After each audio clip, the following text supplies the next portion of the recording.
When I say disrupted, I mean going from this, a few companies running the computer industry and handling everything from manufacturing to operating system development, to this. Hundreds of companies specialized in their own markets, like memory components, processors, or operating systems.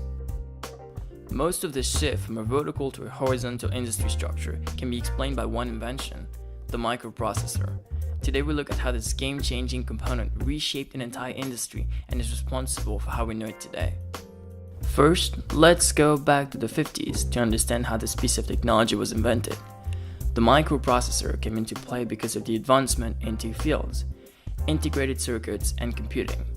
In the former, we managed to go from hundreds of transistors per chip to thousands, and in the latter, the first central processing units, or CPUs, were designed. Think of the CPU as the brain of the computer. Now, combining the progress in those two fields gave us the first microprocessor, designed by Intel in 1971, with 2,300 transistors. A microprocessor is basically a processor that has all the functions of a CPU, but just on a single integrated circuit. Today the terms are interchangeable because almost every CPU is a microprocessor, but that wasn't the case back then. So with microprocessors now in the market, you had a few different options when building something.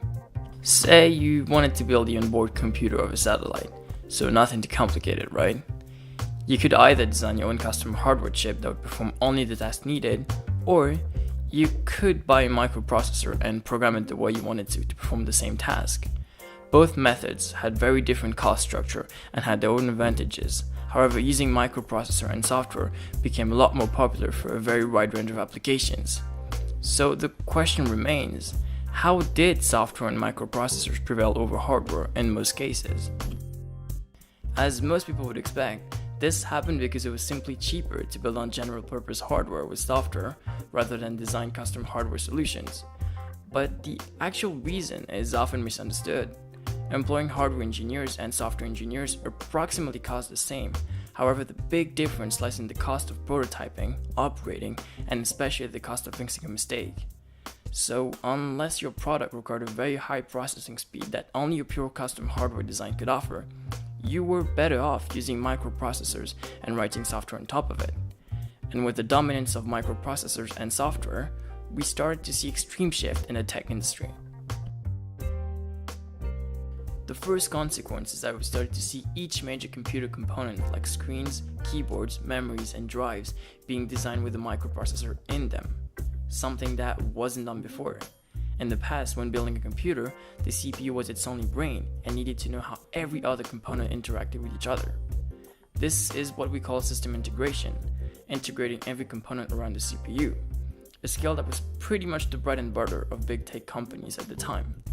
You see, no one was able to enter the computer market because those big companies were the only ones involved in the whole value chain, from manufacturing to software development, and you actually needed to be involved in every step of the process if you wanted to integrate components together and ultimately build computers. However, with microprocessors now included in every major component, computer parts just became smart, and the CPU didn't need to know how all the components worked anymore. So this key skill of big companies, system integration, that gave them a great competitive advantage, was no longer relevant. This meant that in order to build computer parts, you didn't need to be involved in every step of the process anymore, which removed the vertical nature of the industry and paved the way for new companies specialized in different segments. So let's summarize how this one component completely deconstructed the tech industry back then. We first had advancement in the fields of integrated circuits and computing in the 50s. This led to the invention of the microprocessor in the 70s. Now, the clear advantage of building software on top of microprocessors allowed it to flood the market. This in turn led to microprocessors being built onto other computer equipments and therefore making them smart, which rendered the big companies' main competitive advantage, system integration, essentially irrelevant. This allowed new players to enter the market and form some industries, which is basically how we think of the computer industry today.